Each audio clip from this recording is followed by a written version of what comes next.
like, because I've been doing Zoom that long, you almost get to a case where you don't really care what you look like on there. So, well, I can tell that's evident. Yeah, exactly. No. It's like I just don't really care anymore. Like when I first started doing Zooms back in 2015, it's like, you were doing your hair and makeup before. Yeah, I was putting a suit on, and but now it's like whatever. This is the Extra 10% podcast, helping you get paid tomorrow for what you do today.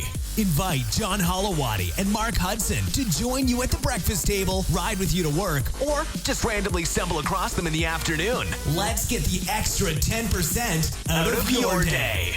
All right.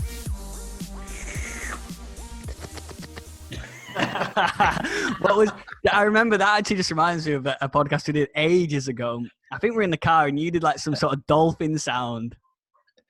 Do it now. It's slightly disturbing how good it is. I did it once on a boat trip, on a whale watching trip, right? In Airy Islands, no word of a lie. And the guy was like talking, going, "Yes, we have bottlenose dolphin over here and this." And then I'd had a few beers, so I was just prattling around, and I started going, and the people started running to the sides, and then he saw that it was me doing it. It was like, "It's this joker here, don't listen." No, that's bloody good, that. But yeah, I just remember I'm highly put off by that sound. It's good. Anyway, we're back again with another episode of the Extra 10% podcast. And if you haven't already, follow us on YouTube. That's where we're the best on YouTube, because you can see our beautiful faces, and also you get to see the new microphone as well. Oh yeah, of course. Well, the microphone's actually not new. I just bought this stand. Okay, the new stand. The new stand. You get to see it because I realized that two things that I've been embarrassed by is your video quality is better than mine, and your sound quality is better than mine. So I had this mic, but I never used it. Now it's plugged in, and hopefully it's a lot more angelic. So if I start singing or rapping, it'll be good. But yeah, follow us on YouTube, because like I say, that's where you can see. You get to see us. You get to see what we look like. You get to see how big my forehead looks on this screen as well. I thought I had a 4-head, but I've got a 5-head, I think. Oh, I felt bad sending you that photo yesterday where it was all like, it was because where your head was kind of cut off, so you couldn't see your hair, so it looked like it had gone on forever.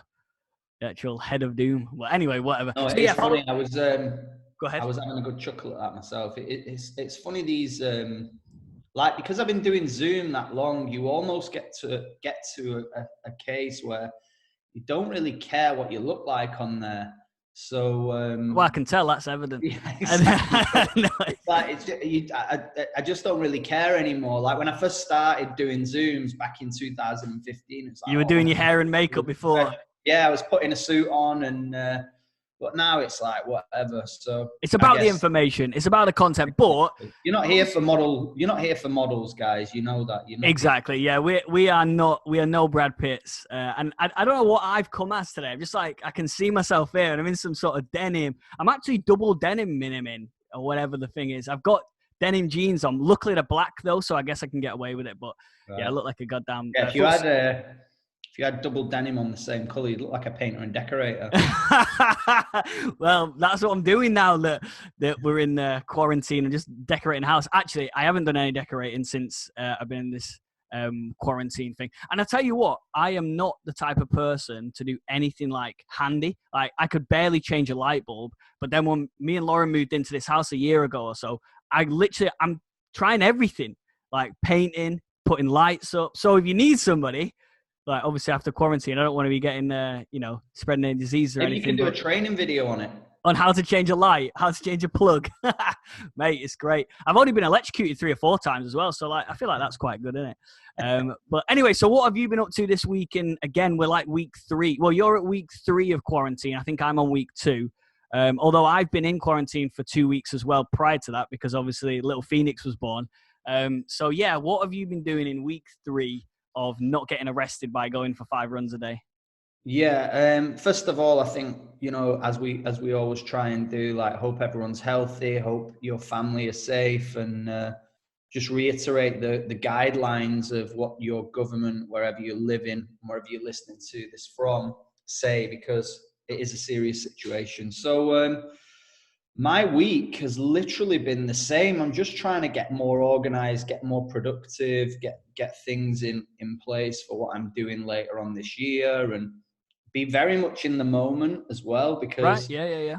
I mean, our sales figures are going crazy. Like, it's going through the roof in terms of new people joining for the opportunity, new people joining to take the products out. That's great to hear, actually, because there's so much. Again, we've spoken about this before. We don't really watch the news too much, so we can't really pay attention to everything that's being said. But most of business talk that's going on is about the negative side of, people not paying rent and things like that because they can't.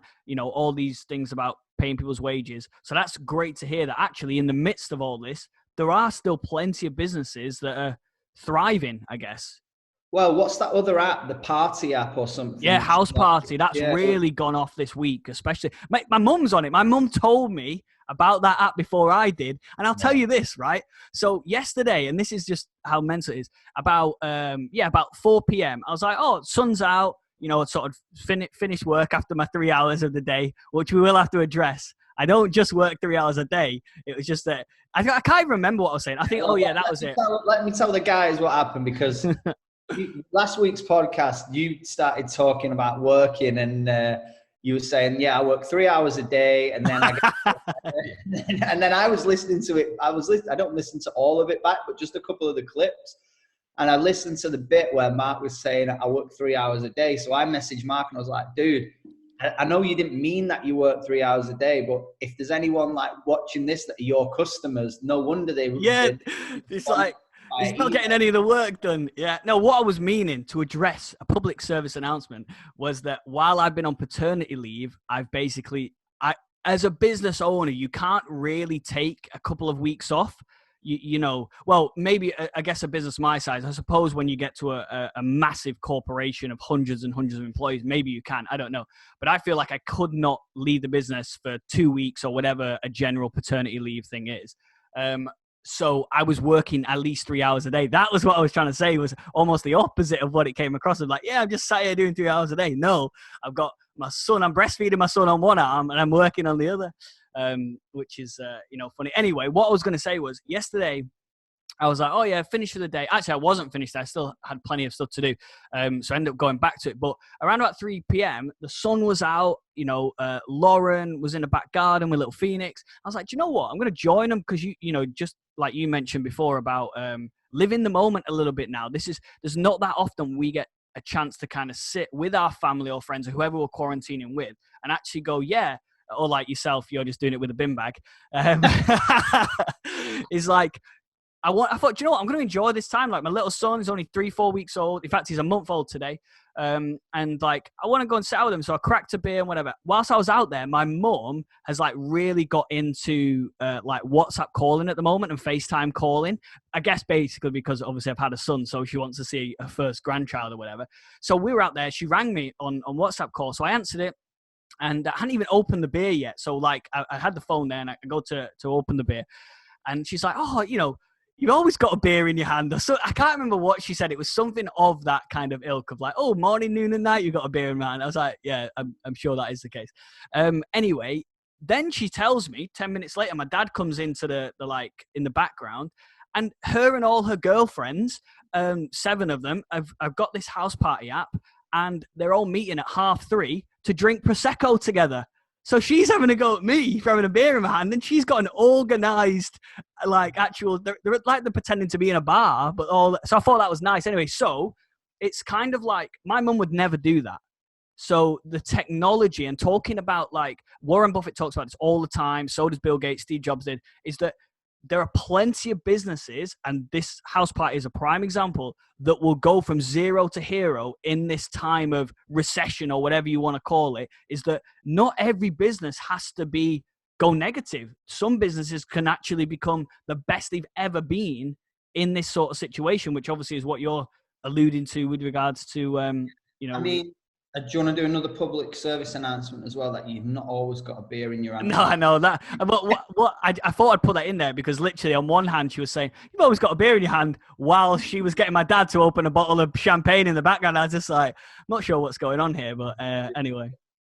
But yeah, so I think in any time of like, before this, there were businesses that were dying, right? Before this coronavirus kicked in, businesses were going down, right? And I remember back 2009 when I was building my personal training business, there was a recession on. Yeah. Every time I listened to the news, it was always about like, I'd listen to the radio and the news would come on and it was so negative. It was about the recession, the economy, unemployment, all this stuff. Now, if you keep hearing that every single day, you're eventually going to buy into it and you're eventually going to go, you know what, what's the point? And I was getting into that mindset of like, what's the point? And then, you know, he's laughing because he's thinking, I'm not, but do you know what I'm laughing at? And it's nothing to do, and nobody will understand this, only me and you. Do you remember when we were filming a training video in Manchester one time, and you were like, oh yeah, we're in this cool apartment, whatever you said, and I was like, yeah, and then like my eyes like ping-ponged around the room. That just came to my head. Anyway, it won't make sense to anyone, but I thought I'd share it with you because anyway, whatever. So that's what I'm smirking at. We still got that somewhere on the... I wonder if I can add it into the clip. Like when it's edited at that stupid me just ping pong eyeballing around, it'll make a few people laugh. I'll dig it out.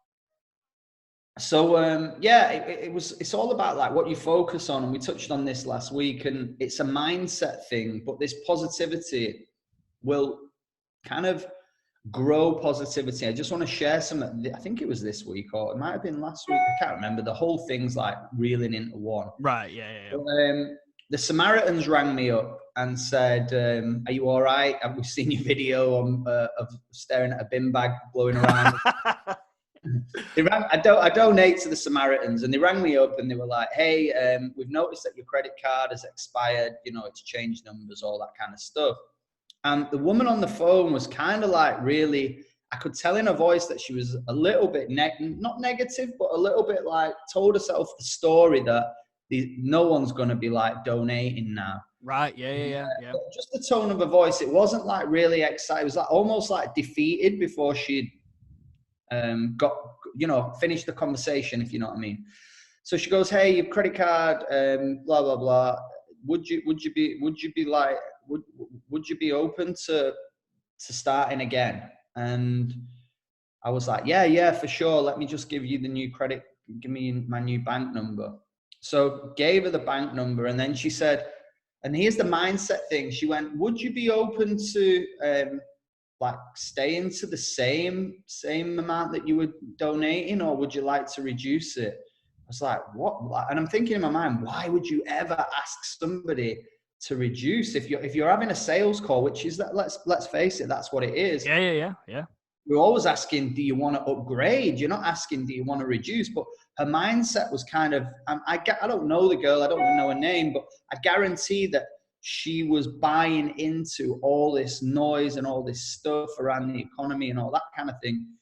So she got a defeated attitude. She was like, do you want to stick to the same that you're doing? And I went, do you know what? Actually, I said, let's double it. Let's double what I was paying. So now you're donating 50p. Wow. Right? Yeah, exactly. Yeah. So the money's not, to be fair, the money's irrelevant in the situation. The moral of the story is I went, let's double it. It doesn't matter whether it was $100 or $500 or $5,000. The fact of I went, let's double it. And she went, what? I went, yeah, let's just double it. People need some support right now. And I'm sure what you guys are doing is incredible in this situation. I bet there's a lot of people that are out there that are struggling. We want to double it. Yeah, for sure. Oh my God, that's amazing. And her whole energy changed. Now, the doubling wasn't like the biggest thing out of this. When the phone goes down, she speaks to all the other people that are in the call center or whatever group she's in. She's probably working remotely. And she's like, some guy's just doubled his donation. What that does is it gives her like a massive shot of belief to, wow, there are people out there that want to help. There are people out there that have got money to, that want to invest the money that they've saved or whatever. And that kind of positive message not only inspires her to probably make 5 more phone calls that day, change her energy on the phone call, but also it inspires maybe 10 other people in a group to do the same thing. So that's what I'm always trying to say to our guys is if you're like that shining light within your organization, then it's going to reflect on other people and it's going to raise them up as well. So, of course, watch the news to get the information. Yeah, get the vital information. Get the vital information, but that's it. Like 20 minutes, quick update on I just go straight to the BBC app. I see what the headline is. I'm like, bam, done. That's me. I won't look at it again. Hey, I'm telling you, for the vital information, you don't even need to do it. I know that you're self-isolating on your own and stuff like that, so it is a little bit different. But I didn't have to go to, and this isn't even vital information, so it even happens with the stuff that isn't vital to know, is like, I did not read in a news article that Boris Johnson had contracted coronavirus. Didn't have to, because it's already on my social media feed, or somebody within my household is going to tell me. So I even think that and I'm a big believer of this, but maybe I'm on the extreme end, and I know you are as well, is that like I cut the news out completely because most of it's irrelevant news to me anyway, and the vital stuff, somebody will tell me it. You know what I mean? Like, as in, I can't go my day. And I touched on this last week, so I won't kind of keep banging on about it, but I feel like it's so happening.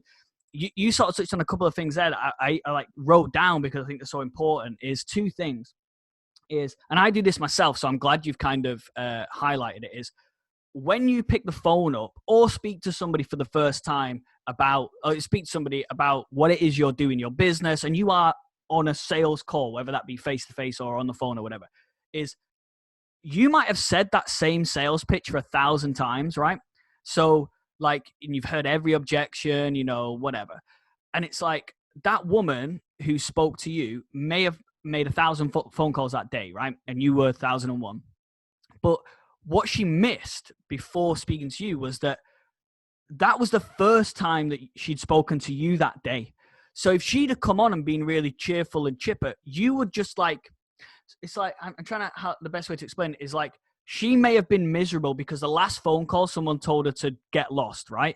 But you don't know that. So when she picks the phone up to you, she should reset, boom, go back to that high energy, et cetera, because it's the first time you're getting the call from her.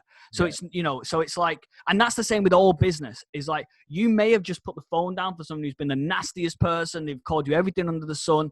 Don't want your product, don't want your service, never call me again. No problem. Put the phone down, hit reset in your mind, pick the phone up. Hello, it's, whatever. And you're on to the next kind of sales call with the next person because it's the first time they've heard. And I know that obviously you do seminars and trainings, different things. It's the exact same principle. When you're telling your story, and I know you introduced me to a lot of the things that Jim Rohn said. And one of the main things he said is, don't change your story, change your audience. So just keep telling the same story with the same high energy. Just find more people to tell that story to, and it'll be the first time they ever heard it. So I remember when we used to travel around, I used to hear you say the same gag every night of the week, 2 or 3 times a night.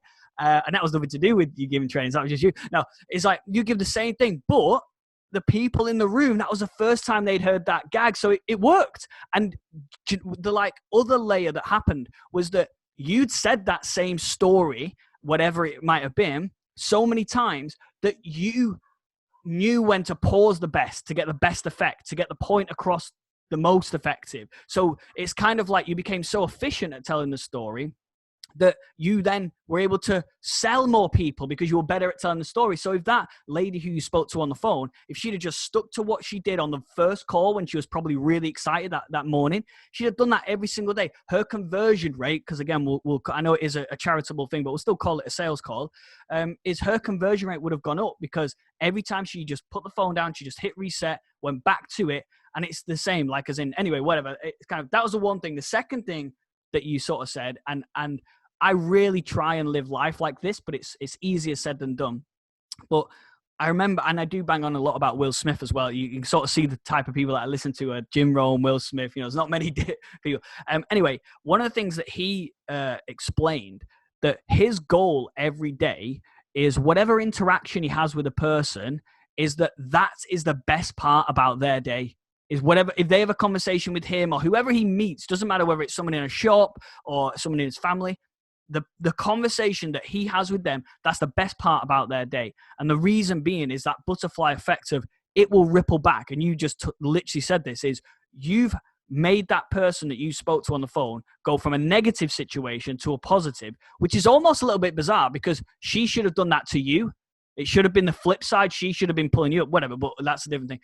You've done that. So your 5-minute conversation with that woman has changed her day, which could then ripple to all the other people within the organization. That could change that business because they think, yeah, hold on, maybe it isn't all doom and gloom. Let's get on the phones, let's start talking to people. And then the Samaritans get 10 times more donations this month than whoever, would have done. And it's like, that's one conversation they had with you. So imagine that if most people on the planet were like this, yeah, let's think about things that are positive. The effect would be, hey, look, it's not just diseases that are contagious, right? Positivity is contagious as well. So is negativity. So I know that coronavirus is the thing at the moment that's kind of getting everyone down, but people are negative, and that's just as bad a virus, for people's livelihoods and mental states and stuff like that. I don't know. Anyway, they were 2 points that you said that really kind of resonated. Good. And I think the great thing about this is that the idea of this podcast was about us. It initially started with conversations that we would have that we wish we'd recorded to kind of help and inspire other people. So I always say, like, if you're a leader of your organization, whether you've got 10,000 people, whether you've got 5 people, it doesn't really matter. You have to be that leading light, because whatever you do will spread. If it's negative, it spreads through your whole organization, and it actually grows arms and legs as well. The negativity will kind of evolve into even more negativity, because people spin extra stuff on top of it. Yeah. So the positive thing is you've got to be that light, and you're so true with what you're saying. The other thing I just want to share, one of a friend of mine, Nikki, who works with our company, she used to work with Bruno Mars, and she told me this story. We were talking about consistency and showing up in your business every day, right? And she was telling me this story about Bruno Mars before he got famous. He was doing the same performance. He would literally do the same 4 songs, opening up tours and sets and that kind of thing. He would do the same 4 songs every single night of the week, right? That was the first thing. So it was like the consistency of showing up. But then exactly what you just said, she said, and he had to sing those 4 songs like it was the first time he had ever sung them. So it wasn't like, oh, it's Friday, I'm just going to play these at a low energy. It was like, I got to play these songs on Friday like I was playing them last Saturday. Yeah. Do you know what I mean? So it's like showing up consistently and showing up in your best kind of mindset, whether it's your job. Was that you dancing at it then? That was it. I am Bruno Mars, John Mars from Mars. Yeah. So there you go, guys. Hopefully that makes sense, and you can implement that right now. You can flip your switch in your mind. You can flip your thinking to. Well, you can change your whole family if you're if you're in a household where there's a lot of negative family members. Don't complain about it. Just change it. How do you change it? Just be positive. You don't tell people you've got to be positive now.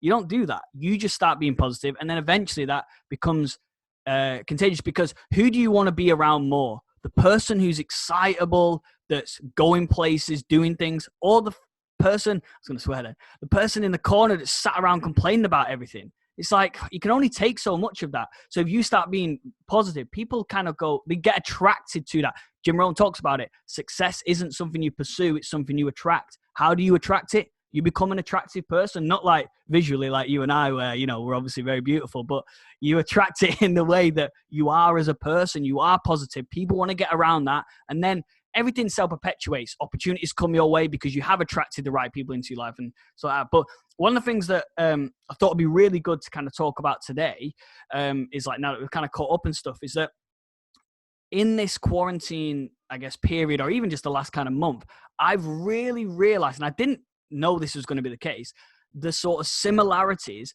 between having a child and running a business. And I always used to sort of say this, actually, when I sort of started Let's One, especially, was that this is my child, as in, like, I will do anything to put food in the mouth of this child, which was the business, whether that be getting you clients or whatever. You know what I mean? It was like, I always just saw it as,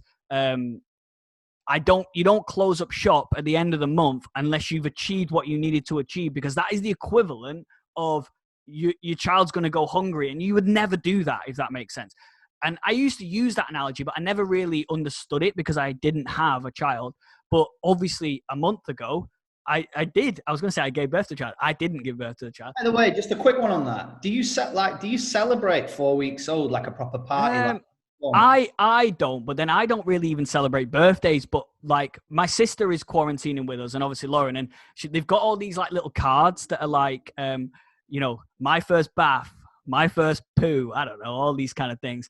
And one of them is like, 1 month old. So yes, this poor child has been forced to have a photo shoot today, lay on his back with a little card next to it saying, 1 month old, the poor lad. Anyway. So yeah, I like I say, I feel like people do celebrate these things. It is nice because some of the cards are like my first smile, my first, I don't know, crawling. And I'm sure I haven't got to that stage yet. But I'm sure they're going to be really special, What are you laughing at? Oh, you mean Phoenix hasn't got to that stage? I'm saying, sorry. Yeah, I have smiled once or twice and crawled and all that kind of stuff. Crawling after all the beers that I'm drinking and my mum's accusing me of being.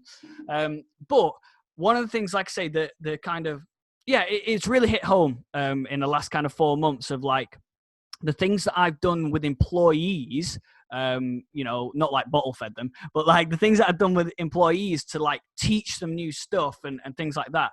I'm now doing with a child, and it's really kind of like, this is like, it makes so much sense to not treat employees like your child, but to take learnings from it. So if you are a parent, that there are things you've done with your child, and it's not what you did, but like maybe how you did it, that you could implement into your business, and then your business would be far more effective because you wouldn't be telling someone what to do. Like I don't sit and tell Phoenix to do something because obviously he can't understand anyway at this early stage. But I teach him how to do stuff and things like that. So one of the things that I realized, and this is not just to do with him actually, is for me and Lauren, it's very close to sort of business, is like, the first thing is like, you can't do everything on your own. So I feel like maybe you can if you're like a super mom. And I feel so, inspired by single parents, because Lauren and I are like working our asses off for this baby. And there's 2 of us. And we have, before the quarantine thing, we had help from parents and family members and stuff like that. So for someone who's like a single parent, hats off to you, because holy, like it's intense. It's like not even a full-time job. It's more than that. But examples are, Lauren's like breastfeeding. And so rather than her having to get up, and they like wake up every 3 hours, like a newborn, so in the night, it's like, you maybe feed them at 10:30, they wake up at 1:30, wake up at 4:30, wake up at 7:30. And that's like every single night religiously. So you're never getting a full night's sleep. And so the way we've kind of hacked it is, Lauren like expresses like milk through the day, which for those who don't know, which I didn't know, is basically you breastfeed a baby and then there's a bit extra, you put that into a bottle, that's it, put it in the fridge. Like an espresso machine. Yeah, you just don't want to put that milk in your espresso machine. Goddamn. But anyway, everything's highly labeled. This is not for drinking this milk. But what it allows is that 10:30 Lauren does a feed, and then she can go to sleep then until 4:30. So she gets 6 hours of sleep. And then at 1:30, when he wakes up crying, I can bottle feed him with her breast milk, if that makes sense. So we're working as a team. And then at 1:30, I go to sleep. Lauren does the 4:30 feed. I don't wake up. And then I wake up at 7:30. So I'm getting 6 hours. So like, I've noticed that you don't need more than 6 hours sleep, because I don't really feel tired at all. And I used to maybe sleep 7-8 hours. And like, I used to feel bad if I didn't get that. Now doing 6 hours, and I'm like, there's literally nothing wrong. And I feel like maybe there's an element of adrenaline, not too sure. But like, sounds like an Olympic relay race rather than passing the baton, you're passing the bottle. Yeah. But it is good. But going back to business then, what I realized is, if Lauren on her own was doing all the breastfeeding, because remember, she's doing it all day as well, and then all night, she would literally never get more than a couple of hours sleep at a time, and she would be dead. So it's kind of learning as a parent and as a business owner that it's the same in business. If you are trying to do everything, sales, marketing, customer happiness, building the product, supplying the product, charging the client, chasing invoices, doing all your accounts, VATs, end of year stuff. If you're trying to do literally everything, you will burn out, or you just won't be that effective at doing it. And it's like, yeah, that makes total sense that you should bring people in that are good at those things. You concentrate on what you're good at and nail it. And we have spoke about this kind of a thing before, and then allow somebody to concentrate. And you've got to have the foresight that like, it's an investment. So if you're kind of like, you've got to employ people as an investment rather than a cost. So you've got to see, well, if I can do it on my own and I earn this much money, let's say, whatever it is, 10,000 a month. If I employ somebody, it might mean that you earn 30,000 a month, not double. You might earn double and a bit more, because it's kind of, does that sort of make sense? As in like that you're now more effective at what you're doing. So your part isn't just earning 10,000, it's earning 15,000. And the person next to you that you've employed, they're not just earning 10,000, they're earning 15 as well, because they're allowed to just concentrate on that bit, become super efficient at it, exactly, learn it, all the things there are to learn. It's investing. I mean, it's investing in your future, in your business, but also investing in the things that you love doing. So I look at that point and I think like teamwork is always going to be better than just doing it on your own. I definitely work better with a team. It's much more fun. And I guess, being in the situation where you are right now as parents together, living in the house and stuff, is like, it's much more fun raising a baby than it would be if you were just there on your own doing. I mean, right. I'm sure it's really good fun when you're doing it on your own as well. But the fact that you're doing it together is obviously pretty cool. It takes a stress away, it halves the load. But also, I guarantee there'll be bits, and maybe this hasn't come through yet for you guys, but not that I'm a baby expert or anything, but there'll be bits about doing what you're doing, raising this child, that you actually prefer, and Lauren prefers doing that side of it. And right, yeah. You'll get to be able to go, you know what, I really enjoy doing this with him, so I'll do that, whether it's, bath time or whatever, I don't know. And then Lauren's like, yeah, I love doing this side of it, and you'll start to kind of zone in on the things, just like you do in a business, where it's like, I love doing sales calls, but I hate the admin that comes with it. Well, I love doing admin. I don't want to do sales calls. I just want to sit behind the laptop and send out emails. Okay, cool. You stick to what you're really, really good at and what you love, because if you love it, you're more likely to do better at it. And I'll focus on my zone of genius, my area of expertise, or whatever, the bits that I love best. And I think that, you could evolve this discussion into so many things, but this is where school goes wrong, in my opinion, is they force kids to do things that they're not interested in. So it's no coincidence that they go off the rails in the classes and start messing around. Because I remember when I was at school, I only really showed up in the lessons that I was really, really interested in. The other stuff was like, if there was an opportunity to mess around or listen to music or whatever, I would always do that, or have a laugh with the other people that were in the class. So as a business lesson, it's absolutely identical. The other thing that you touched on there is you do whatever it takes, whether you've had 6 hours sleep, 3 hours sleep, 2 hours sleep. Like I remember when I met Vicky, like Riven, her son was 18 months old, and like I observed little things, and as a mother, she would do whatever it took, whether she'd had like 4 hours sleep, 3 hours sleep, if she woke up and she wasn't feeling great. It was like, it was all, the stuff was always done regardless. Like, you will do whatever it takes. Like, even now in this situation, in this quarantine, like parents, and even if you're not a parent, even if you're here like on your own, like I am, if the quarantine gets expanded and it's like, there's only one shop open and it's 10 miles away, if I'm absolutely starving and I need food, I will do whatever it takes. I'll walk to that shop that's 10 miles away.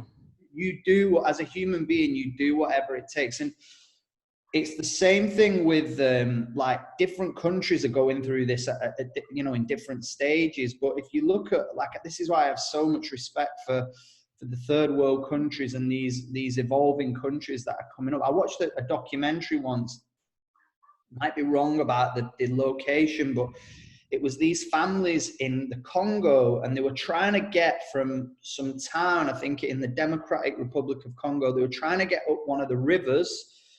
I can't even remember what river it was. I'm going to watch it again actually this weekend. It's so inspiring. They were trying to get up this river, which was like a 5-week boat journey through this river to some other part of Africa, where they would literally restock for their homes and then come back. There were no beds on this boat. People were like giving birth on the boat. It was people's birthdays. It was absolute carnage. It was the norm for them. But they were doing whatever it took to get what they needed to. I think at the end of the documentary, they were like, there's been 5 kids born on this boat journey. There were no beds. Everyone was just sleeping on the sides. I must dig it out. Maybe we can put a link in the YouTube. In the description. Yeah. When you're watching this on YouTube, you can click the description. It's like that. It's it's something like the world's toughest boat journeys. Absolute madness, but it brings it back to, you know what, you will do whatever it takes, whether you've had 3 hours sleep, 2 hours sleep, or 6 hours like you're enjoying. Yeah. And like, I think it's a guy called Ed Myler. He talks about this with regards to business. I'm pretty sure it's him. But he says, like, imagine you were at a conference now or something like that, like a social gathering, and like the keynote speaker was about to come on stage. So they were like, right, everyone in your seats, can't leave. We're about to start, kind of a thing. And then you got a phone call that like your child was injured in some way or something, or like they were ill at school or something.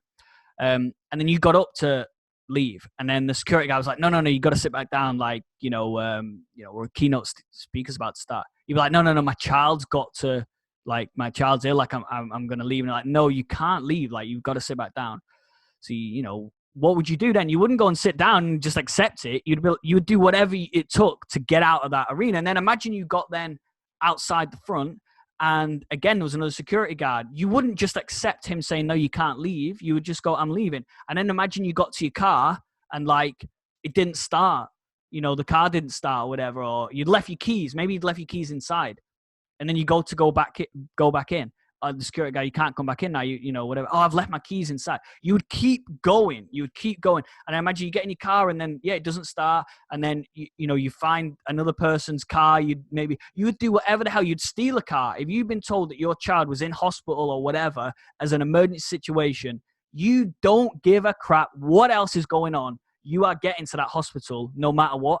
And he sort of says, as soon as you want your business to be successful in that same vein, where it does not matter what's going on, whether there is a coronavirus epidemic or the markets are crashing or no one's buying your product or service anymore, you don't matter. You keep adapting, you keep changing. All right, I thought I was going to drive to the hospital, but my car won't start. Well, whatever, I'll start walking then. I'll adapt, I'll change. Like I'll do what it takes to get there, because again, you've got that sort of level of thing. And another sort of, I guess, similarity. I don't know if you can hear my dog yapping in the background, but she's outside. Let me share this story, because this this is funny, right? Well, I think it's funny. So I was playing football for this team, and it's just going on about what you're saying, doing everything it takes. But this is like an example of it. So we all get to the changing rooms, and it's like, we're short on numbers. Like, we've bang on just got 11 players. If the manager decides that he's going to play as well. So there's 11 of us, and we're all ready. We've got our kits on, ready to go. We're not a very good team, and we're playing like one of the top teams in the league, and like a local rival, like a team that's pretty close to us in terms of location. And one of the, it's not funny, but one of the lads gets a phone call to say that his girlfriend has been in a car accident. So you can see him like get this phone call just as we're about to go out and warm up, and he just goes white, and he's like, oh, my missus has been in a car accident. She's going to the hospital, blah, blah, blah. Is she all right? Yeah, she's fine, but thinks she's got whiplash or whatever. And when somebody takes a phone call and you don't really know what's going on, and they just go really, really quiet. You could, like, during the warm-up, he had his full kit on. During the warm-up, you could see, like, the wheels were churning in his mind. He was, like, thinking, what do I do? What do I do? I'm going to be a really bad I'm guessing he was thinking, I'm going to get the award for being the shittest boyfriend in the world if I don't go to hospital and see her. Anyway, the manager put his arm around him like, come on, you'll be fine. Don't worry, she'll be fine. 90 minutes. She's probably going to be waiting for age. You can imagine him like explaining, like, listen, by the time this match is over, she'll be in A&E and she'll be in the ward and you'll go and see her then. He's like, yeah, boss, I get you. No worries. And then obviously when the conversation's finished, the wheels start churning in his mind again. So we kick off, ref blows the whistle, we start playing. We're 10 minutes into the game and we're giving them a good game, to be fair. 15 minutes into the game, it's still 0-0. We then take the lead and we're 1-0 up 25 minutes in. And then I just look round and I see the guy that had obviously been worried about his girlfriend just sprinting off the pitch in his full kit, jumps in his car and literally just drives off. We end up losing the match 6-1. We didn't have any subs. This guy obviously he just couldn't get out of his head. I just panicked. I'm like, yes, we won up against our local rivals. We're going to win. And he just bolted. He was just like done. 25 minutes in, he was like, it's the same thing. I'm going to do whatever it takes. I don't care that these guys are probably going to lose the match now. I'm going to get blamed for it. You know, I'm going to get ridiculed for being under the thumb from the missus and all that. So where did you play? As in, like, what was your position on the field? Yeah, right mid usually for me, or sub, but we didn't have any subs. That was your first game. So it was funny though. It was I just remember it was like, if you've ever played like Sunday or Saturday football, like just imagine like a grey, cold Manchester day. It's absolutely freezing. It's not really raining, but it's about to rain. Yeah, and it's just generally grey. Sprint off like really quick towards his car, grab his keys, and then he was gone. And you just like, you heard the wheels screech. Yeah. He went to the hospital. That's very funny. No, it's good. Yeah, I mean, and it's like, if you can fixate in your mind that that's how you're going to treat your business, then you almost like, and actually there was something you mentioned before, which I want to cover first, was that you mentioned about being in school and like the subjects that really did sort of excite you. You were there, you were present, whereas the ones that you didn't, you might have been there physically, but you weren't mentally, you were messing around or whatever. And I remember being in biology and like, I didn't like biology. It wasn't for me, like wasn't bothered about it one bit. And then thinking about year 10, so what are you, like, I guess like 14 or something, we got like a new teacher came to school. He was a biology teacher, if I could speak. And he just like, the way he taught just changed it all for me. So it was almost like the subject had been completely irrelevant to me at that point, but the way he was able to explain it, photosynthesis or whatever the hell it was, was like, it actually got me excited about the idea of biology and different things like that. And I guess that's, again, going back to parenthood and business and stuff like that, is if you've got a naughty child, I haven't had this yet, so I can't almost like give advice. Definitely not advice, but I almost maybe can't even touch it. But it's like, maybe it's due to the parenting of the child rather than the child being naughty. Because like I say, I was not interested in biology, so I used to mess around, make paper airplanes, whatever. And then a new teacher came in and I was hooked. I was like, this is great, actually. It's really, really interesting. And so I feel like the teacher is so important. So if you've got employees or, a network of employees or whatever, is you kind of have to learn how to teach each person. So maybe people have different learning skills, which they absolutely do. And half the class when I was in biology loved the first teacher's way of teaching. And then half the class loved the second way of teaching. And so like, the teacher's so key that, when you're a parent, you might have two different children. Maybe you know this, that one child, when you taught them about something, they just, they got it, carried on, cool. But the next child, it was a lot more difficult. And maybe it was because they learn in a slightly different way.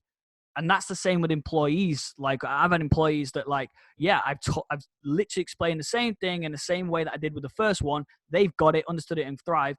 And then the second one didn't quite get it or wasn't engaged or it took a lot more time. And really, that's on the teacher to go, I need to adapt how I teach. Because the idea, the thing you're teaching stays the same, but the way you teach it might have to change and adapt. And I feel like if we have more than one child, that's probably going to be the case. Whatever we teach Phoenix and how we teach him might be different. If we have a second one, do you think as well with that, like it's a bit of a sales lesson as well? It's like delivery is so important, delivery and sales and service. Right. Yeah. So you could order a pizza, and if it arrives freezing cold and the guy who kind of delivers it to the door is, he's smoking, he's like, there's your pizza, hands it over, it's freezing cold, and the service is like really bad. It's like, all right. But the pizza's the same. It's a pepperoni pizza when you open it up. And then the next time you order a pizza, because you're in quarantine and you're just ordering every night of the week at this point. Yeah, so it's pizza night every night. So you order another pizza with the same topping, but it gets delivered. It's piping hot. The person who delivers it is really well turned out, greets you with a smile, have a great day. Obviously the face mask is still on, but smiling behind it. And it's that delivery of like the service element. And I remember reading a book about Domino's and their sales line. It was piping hot pizzas delivered to your door faster than anybody else. That was it. That was their strap line. Piping hot pizzas delivered quicker than anyone else. And that service element is still the same. Like when you look at teachers and look at the delivery of the lesson, the product is the lesson. It's like, how do you deliver that product? Right, exactly. Yeah. Grant Cardone talks about this a lot, is that like everything is a sale, everything. And no matter what you're doing, you might be talking to your grandma on Christmas Day about something, and she's got one idea and you've got another, whatever the hell the thing might be. Every conversation you have is a sale. So if you're and so there's always somebody being sold and there's always somebody doing the selling. So you've got to choose which one do you want to be in the situation, because it's also okay to be sold. So for example, you're reading a book, you're listening to personal development, you're consuming some content that you're learning from. You are being sold about the ideas about what you're learning. So that's okay. So it's not about you have to sell everyone all the time.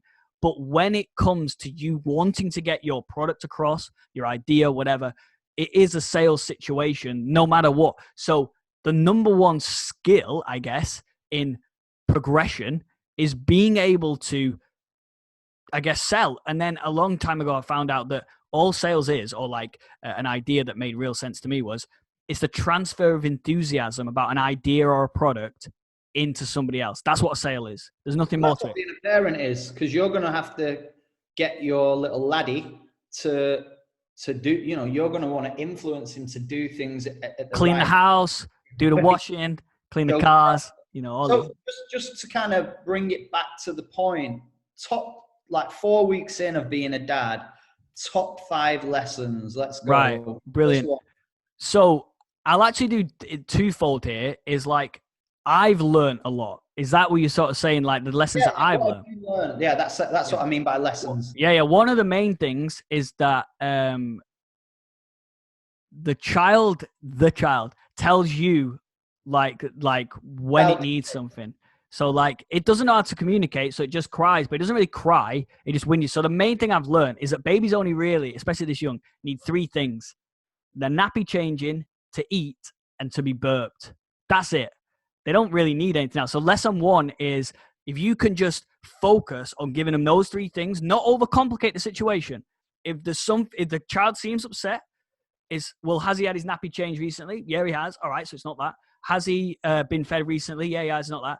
All right, so he must need to be burped. So it's like a game of like tic-tac-toe. Like there's only 3 things. It's this process elimination. So that's number 1, is don't overcomplicate it. It's burped. What does that mean? Like as in after the winded. Yeah. So after they've fed, they get a bit. So that's it. That number 1 is burping on him. Yeah, we had to burp on him. So that's cool. Number 2 is I've learned how to change a nappy, which I'd never done before.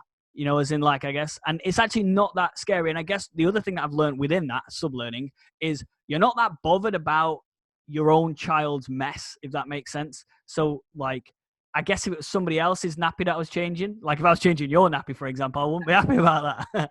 But like, yeah, it's not about it. So I guess going back to you do whatever it takes. I need this child to be clean and looked after. and if he wheeze on me, which he has done a few times. That's one thing that boys do. I don't know if girls do the same thing, is when you take the nappy off, they always do a little wee afterwards anyway. So you kind of have to take it off and put it back on. Parents out there will probably know what I'm meaning, talking to you guys right now. So that's number 2. So number 1 is keep it simple, those 3 things. Number 2 is I now know how to change a nappy. Number 3 is that, what else have I learned? Oh, one thing I've learned, which I'm very surprised about, is that what they kind of hear in the womb when they're growing, before they're born, they kind of get used to. So we've got a little yappy dog who barks all the time. And like, Phoenix isn't bothered when she barks. Like, well, he could be deaf, to be fair, so maybe that's a bad thing. But like, he doesn't jump or startle or wake up if she's barking, because for 9 months, she's been doing the same thing. You know what I mean? So that's what I've learned as well, because I did ask a few people about that, and they were like, yeah, he's been listening to, thingy. I don't know what else I've learned. This is quite hard. What else have I learned? Oh, number 4. Number 4 is you don't need that much sleep. You can crack on. Going back to what you said about Vicky, doesn't matter whether you're ill, you're tired, whatever. You get up, and then after a minute, you're like, well, I'm fine now. You know what I mean? Like, do I look like someone who's not going to sleep? I probably do, actually. That new camera you bought has really done the trick. No, I haven't bought a new camera. I haven't. That's next. Because going back to businesses thriving in different times, right, is after whenever it was last week, I was like, oh, do you know what? I need to get a new camera, get a mic stand, because it's getting a bit embarrassing. And because this is like a laptop that doesn't have the best kind of camera. So I went on Amazon, all sold out. So what I'm thinking is, people are going, I'm in quarantine. Do you know what I'm going to do? I'm going to become a YouTube streamer and play games and stream and like see if I can get paid from YouTube or something. So it's kind of like people are looking at the situation and going, where's the opportunity here? And I really liked that. So I couldn't buy this camera that I wanted to get, this like little webcam thing. So either that or everyone's becoming like a cam girl or something. I don't know. That's what's happening, basically, is everyone's buying cameras. So everyone's looking for a way, right? Everyone's looking for that. I mean, people will do whatever it takes. They've thought about it. We mentioned this before, like, this has ripped the plaster or the Band-Aid off for a lot of people. Like, I've been procrastinating for years. Now I'm going to do whatever it takes to earn money, and respect to that. I don't, whether it is people being, cam girls or cam guys or whatever. Like, well, how's yours going? You set up an account. Really good. I've got 2 subscribers. Yeah. So, just going back to the final point, number 5, because I think like I haven't got another one, so I'm going to change the subject. So have you got one? No, but I'm a salesman. I'm good at doing that. No, basically the 5th one I would say is that it's so rewarding. Like at night when you think, do you know what I want? Should we watch a film? Should we do this? Like you're almost not bothered. You just want to look at this like little child, because I can't believe that he exists. Like, I almost feel like I'm going to wake up one day and it's just going to be in a dream, because it's like, how the hell can I be allowed a child? I can barely tie my own shoelaces. But it's so rewarding that you just look at his little face and you just think, oh, fuck, like, it's the next step now. So, like, what I'm excited about all my life, I have been, and I'll be the first to admit it, I'm a selfish type of person. Like, if I want something, I want to go and build a business, I want to do this, whatever. Like, if I stay up till 3 o'clock in the morning, I don't care. I'm doing it for me. Like, I've been very selfish. Lauren and I are very similar. She's very entrepreneurial as well. If we want to go on holiday, at the drop of a hat, we just book it, we go, whatever. We're selfish. We don't really care about other people there, not in a sort of bad way. But you get what I'm trying to say, is that we've focused on our own enjoyment. Yeah, I always have that debate. It's not necessarily selfish. It's kind of, I can't think of the right. It's focus. Where's your focus? Yeah. We're focused on ourselves. Now, this big switch has been, I guess, clicked. That's like, hold on a minute. No, you can't do that anymore. You've got to think, all right, because literally as simple as, like, I need to go for a wee, right? So that's something simple as that, right? Is that you've got to think, well, I've got the baby in my hands, so I can't just leave him on the sofa. I've got to go make sure he's put, in his little cot or whatever. He's literally, this kid has got a bed in every single room in the house. Ridiculous.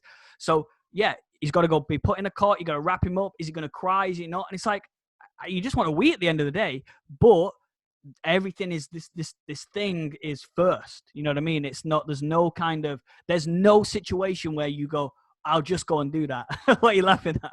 This thing is first. Well, that's what I'm saying. It So is you mean the thing as in like the idea of the whole, the right? task.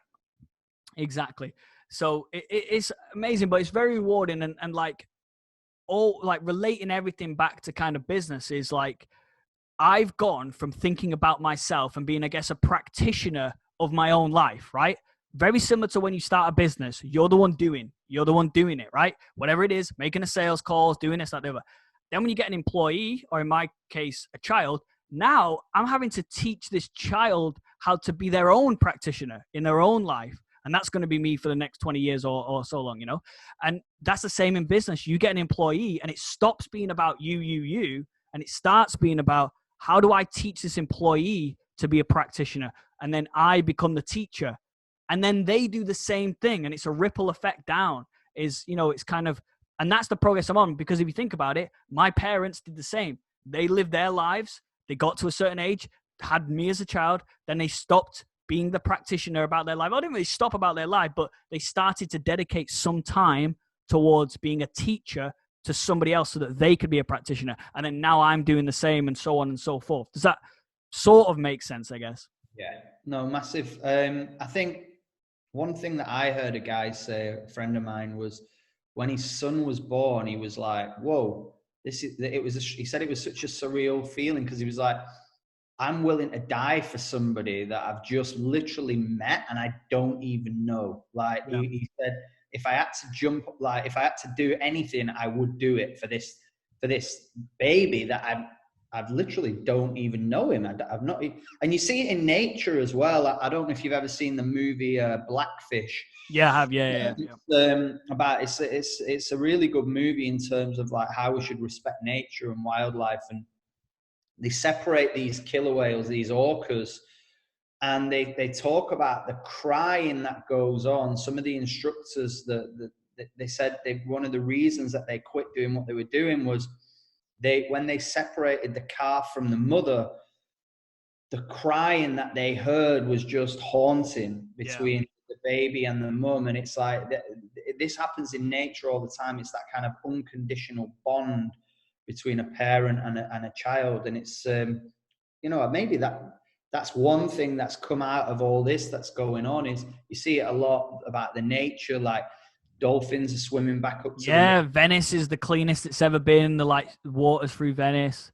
Good. It stinks, Venice. It absolutely stinks. Yeah. Well, it might not now. It might. Yeah. There might be a lot. I actually, maybe I shouldn't say this because, right, I love animals. Like, and anyone who does animal cruelty is just mentalist. Like, should, whatever.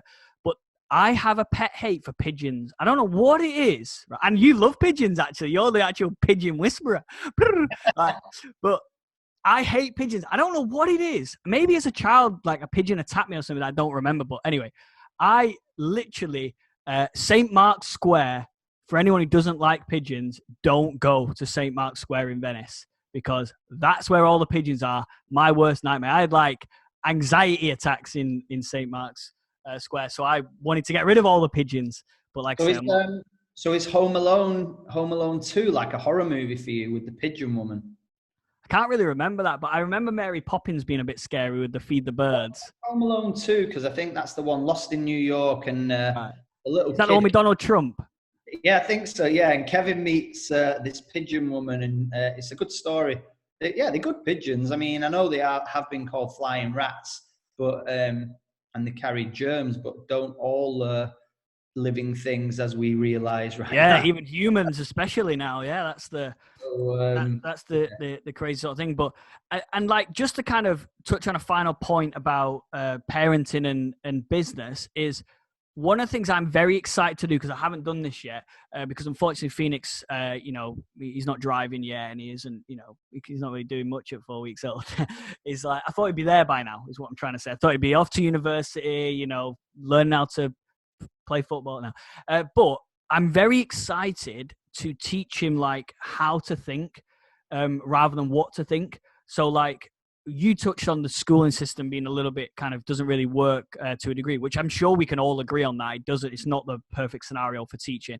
But like, I am very excited to explain that, here are the books, here's where to get information from, but not this is how you should think about a certain subject. It's actually, here's 5 books on the subject, read them all, and then make your own decision based on what you kind of gather from. I'm very excited to kind of do that as like, what, how the world works and different things like that, rather than saying, this is what, because one thing that I've noticed, and I guess I probably will do this to a degree, but a lot of parents definitely do it, I'm sure, is that you tell a child no about doing something, whatever it might be, right? But then never explain why in full detail that it is a no. So there's like a philosophy or like a way of bringing up a child that I'm going to give a really good go at, which is where you never tell them no. So let's say they are, or you very infrequently tell them no, because then it loses its effect. But like basically, you have this idea of never telling them no. So let's say they're, I don't know, hitting their toy on the side of a wall or something like that. Rather than you saying, stop hitting that toy, right? Which is what you want, right? Because logically, yeah, stop doing that. Like, stop. Instead of doing that, you say, oh, Phoenix, do you want like the head to come off that toy? And then he'll be like, no. Oh, right. Well, if you keep hitting your toy against the wall, the head's going to come off. So like, do you want that? Then logically in their own brain, they will make the decision to stop doing it rather than you saying, stop doing that. If that makes sense. So then what it leads to is in the future, they don't do it because they already know why not to do it and not. So it's kind of like teaching them why things are the way they are and like how to think as opposed to don't. It's a bit, yeah. Does that sort of make sense? It's like the outcome. It's right. The this cause is what and effect. the outcome is. Do you really want to fall off that cliff? Yeah. No. Well, come away from the edge. Right. Exactly. Because then it's almost you're giving them choice as well. Because I think where a lot of children rebel, again, I can't really speak on this from my own perspective, apart from me as a child, rather than for little Phoenix. Is if you're always telling them no, then they're always going to look to do that, not because they necessarily want to do it, but just because out of rebelling, it's more fun. But if you've always explained why things work the way they do, then they won't want to rebel because they've had that they've been treated like an adult very early on. You've never just told them no because you're a child, so you don't get to know. You don't get to know why you can't do that because you're not worthy. You've explained to them from day one, as much as they can understand, why things are the way they are. So then they feel a little bit more respected, I guess. So then they're less likely to rebel. And maybe this is very similar with employees. I hadn't really thought about this. Is like, if you explain to an employee why they can't have annual leave on a certain day, let's say that's the dilemma, or you've explained why they need to put in so many hours or speak to so many people. If you explain that in detail, then you've kind of not just told them, no, we don't do it like that. Well, you've explained, so then they feel respected, so they're more likely to go, all right, that makes sense. So, and they might even then think of a way around it to a different way to the solution because you've explained why you can't do it one way. So rather than them just kind of being in a huff, like, no, we don't do that, you've explained why that way didn't work. So then go, oh, okay, well, no problem. I'll think of another way to get to that solution. I don't know. Maybe that's something that... I think it's the choice thing that when I used to work at a school and we had to do courses and stuff like that. And the biggest thing was like behavioral management or whatever, was all about a choice. And it's like this scenario now, you've got a choice, you're in quarantine. There's no point in me saying, don't go to the shop and buy loads of booze and get drunk and listen to music all day. If that's what you want to do, that's what you want to do. That's your choice. There's no point in me saying, go and order a load of books off Amazon and listen and listen to audiobooks and read books during quarantine and get really focused on your goals and on your dreams. You've got a choice. You've got choice one, choice two. Choice one is that one. Go get loads of alcohol, drink in your thing. Choice two is go get the books that you want to read and focus on doing workouts and training and working on your body. Like, those are the choices, and there's an outcome for both, or you could do a mixture of the two. So it's like giving that option and that reason. And then when you do when you give people the choice, give them the outcome of what will come from it. So you got a choice of go the off license, get loads of alcohol, watch movies. That's your choice. And when you do that, in 4 weeks, when this is over, you'll be overweight. You'll probably be down about things. You probably have, feel quite like you slowed down and stuff like that. You won't really know where to start, or you can get ahead of the game. Choice 2 is get some audiobooks, start journaling, learn a new language, pick up a musical instrument that you've got, whatever. Start doing home workouts. I think the biggest thing that I'm finding at the minute with working with people is they're either going, right, I've got literally 0 excuses. I can work out every single day from home. I can make healthy food choices, and I can drop these 10 pounds that I've been trying to lose for ages when normal working life got in the way. Now I've got the perfect opportunity. Other people are going, oh, this quarantine's really thrown me off track, right? And the reason that is because the choice that they made determined that outcome. It threw them off track because they made a choice to buy loads of chocolate and sweets from the supermarket, stock up on booze, and we're going to watch loads of movies. And there's no judgment behind any of this. Like I've lived different ways of this over the years as well. But it is that thing, like whether you're a 4-month-old baby, a 4-week-old baby, or a 40-year-old person, you still have the opportunity to choose what you want to do in any given scenario. And each one of those has an outcome. Absolutely. And again, going back to what Jim Rohn has said, is like, it's easy to be successful and it's easy not to. You just got to pick which easy do you want? Do you want the easy of like, once you've had it all laid out in front of you, like you just had, then you can do all the negative things if you will, but you're going to get a negative outcome. You can't plant, what does he say, something like pumpkin seeds and then get thistles or whatever bizarre thing he like says it is. It's like, it's true. You can't not get a good outcome if you persistently put in the right cause. You will get the right effect. You're not going to do negative things, then you're going to get good stuff. It just doesn't work like that. And it's like, one of the key things as well is about being patient. So I would love to know if this is the case. Obviously, we don't know. Is this house party, right? Let's think about this house party at Christmas. This app, no one knows about it, and everyone's if they're doing calls, they're doing Zoom, they're doing WhatsApp call, they're doing FaceTime. So this house party, I don't know who makes it. I'd have to do a bit of research. This is just an analogy anyway. It's like the person, he or she who runs that company, has employees that might have been saying, oh, no one's ever going to download this. Like, think you've got Facebook Lives, you've got this. Why would they ever download our little app? And then the owner of the company, the CEO who's got the vision, she's saying, no, just stick with it. Like, we're going to keep doing it. We're going to keep putting in the work. We don't know when our big break's going to come, but if we don't put in the work, we'll never get the big break. So we all quit now. Like, we're never going to get the big break. And everyone's saying, yeah, but what about Facebook? They're a $1 billion corporation. What about WhatsApp? $1 billion corporation. All these things where it's easier. Apple, FaceTime, just keep going. Let's keep going. We don't know. And then at the time when every other business, Facebook, Google, all these businesses are losing market cap, who comes along? House party. And it spreads quicker than coronavirus. Literally, if you think about it, every one person that's on there, 7 other people have had to join. So they've had to say, hey, download this app 7 times. And then out of those 7, each one of those 7, right? So 7 sevens are what? 48, 49? I shouldn't have done that. It's embarrassing maths. But what I'm trying to say is, like, think how quick that spread. And I'm making this up. This probably isn't the exact scenario. But imagine that is what's happened. Is that? It is because it has to be. And we teach this all the time. It's the compound effect. It's the power of numbers. It's happening with the coronavirus in terms of somebody tells somebody else about it, and someone passes it on to someone else, who passes it on to someone else, who then goes home to their family and doesn't realize that they've got it. And another thing is this, how it's passed on. Like, certain countries kiss each other when they say hello.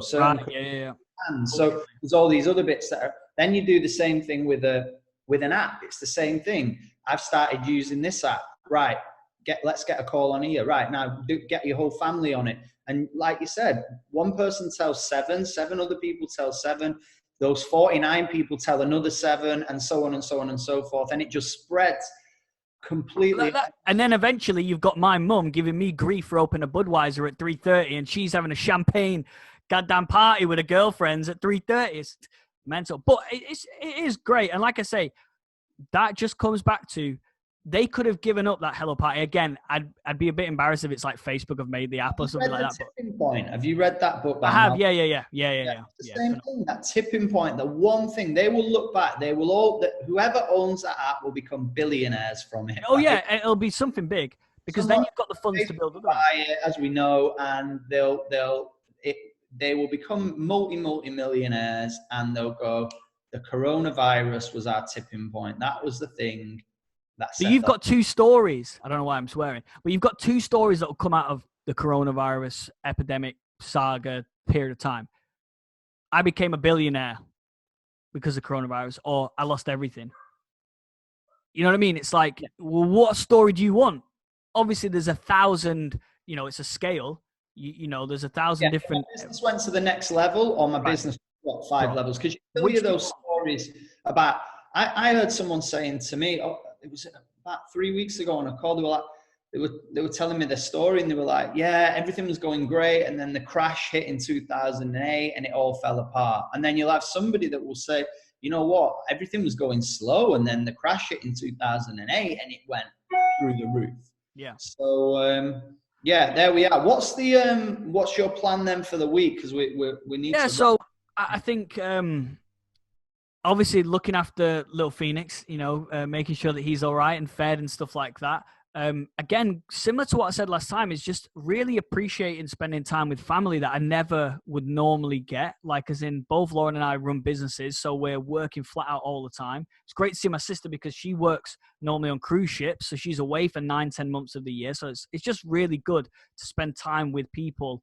So that is an element. The second is our business is going back to, I won't say that we're like, well, maybe we are actually. Our business is flat out at the moment. Like, because having a website is not a nice to have for a business. Like, as in pretty much all the businesses we work with, let's say 90% of them, having a website is fundamental to their business. So we're not a nice to have. So people are not turning around and canceling or anything like that. They're calling us up and saying, hey, can we get this message added to the website? Can we get this? So we're getting more business from it. Based on things like that. I guess people are asking for things to be plugged in. Like, absolutely new features. Like we've got a huge client, which I won't obviously name, but massive multi-million-dollar corporation that have just deployed a massive e-commerce side to their business. So their business traditionally, just because of the product they have, they want people to come in and view it. Like, as in, like you would a car, I suppose, right? You can sell them online, but most people want to go and see the car, sit in it, whatever. Their product's a similar sort of thing. So they've never really invested in the technology to have this massive e-commerce side. So now they've gone, this is the best time to do it. In fact, what they said, and it's the same analogy that we've talked about 1,000 times, is when is the best time to plant a tree? 20 years ago. All right, well, you didn't do it then. So when's the next best time? Today. That's kind of their idea, is they've come and gone, we should have done this 6 months ago, but was no point us crying about it. Let's do it now. So yeah, from our business standpoint, so we're flat out. I'm not doing 3 hours a day anymore.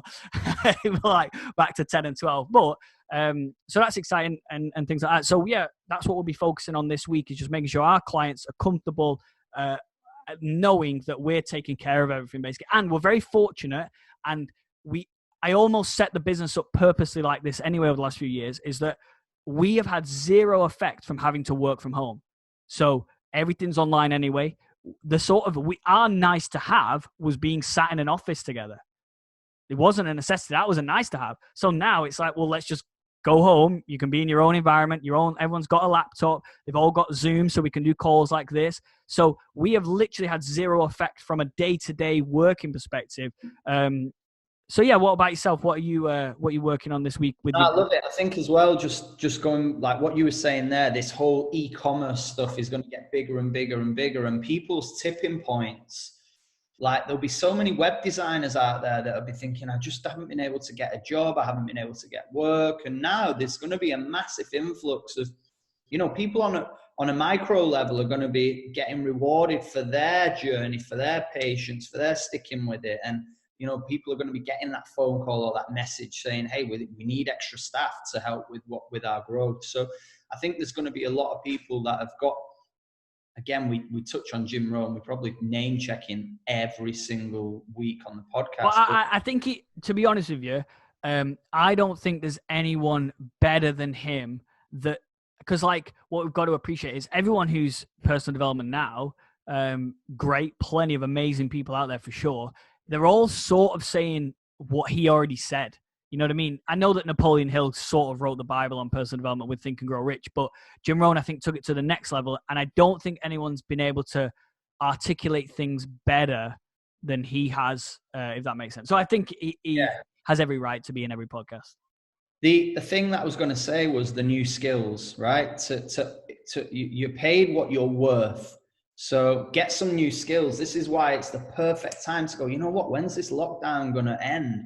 I need to get some new skills. This is the time to get a new skill and get something that's going to be related to the situation at the end of this, when companies go, you know what, we don't need this big office anymore. We've realized during lockdown that our employees can work from home. So we're going to start removing people from there. And you're actually going to, I guarantee so many companies will downsize and go into this. We've got working from home employees now. And they can invest the money elsewhere then. So rent is not cheap, you know, rent, business rates, things like that. Business rates are a joke. I mean, that's why the high street shuts down a lot, because business rates are ridiculous. I know from having my own little studio, like when we had that, it was the business dance rate. studio. The dance studio. Yeah, it was absolute madness, the business rate. So there's going to be a lot of change. There's going to be a lot of transition. I think my week this week, I just want to tell you a cool story about exercise equipment karma. So I cleaned out my apartment in the UAE, and I emptied it out, and I bought a bike when I was over there. Right. I spent a lot of time there, and I rode it from penny farthing. I rode it. It was a really nice mountain bike. I rode it from the shopping mall directly to my apartment. Anyway, it was like 38 degrees at the time. It was just too hot to really go out for a bike ride. I left it in the apartment. Then I didn't really spend much time there. I was back living in Europe and stuff like that, traveling around. So the bike never got used. Anyway, I went back 4 weeks ago to empty the apartment so we can start renting it out and Airbnb in it and all that kind of stuff before this happened. And I gave the bike to a friend of mine. I just said, hey, you can use it while I'm not using it. Like, I'd rather someone get the benefit from it than it just sitting there gathering dust. Yeah. Enjoy the bike, take it out, do what you want with it. And he's cool with that. He's enjoying it. So I got a video the other day from Adele saying, yeah, this is us out on a family bike ride, which was pretty cool, you know, to be able to just say, hey, you know. You remember in Florida when it wasn't all the family on one bike. That reminded me of the time when we went on a bike ride with it. The only two people to show up to a wedding on an actual bike. Yeah, I forgot about that. Yeah, we drove to that. Yeah, to the wedding on the bike. That was funny. So so that was that. You know, you do your thing. You think it'll be positive for somebody and they'll enjoy it and blah blah blah, right? And then I'm stuck on lockdown and I'm in Tenerife. I'm training on the balcony. I've got this app which I use called WOD Generator. It's a free app if you want to do home workouts. It's really cool. It'll give you an option of what equipment you've got, and then you just tick which equipment you've got, and then you hit generate. And won't make that noise, but it'll generate the workout related to the equipment. That is really good, actually. Yeah, it's an amazing app.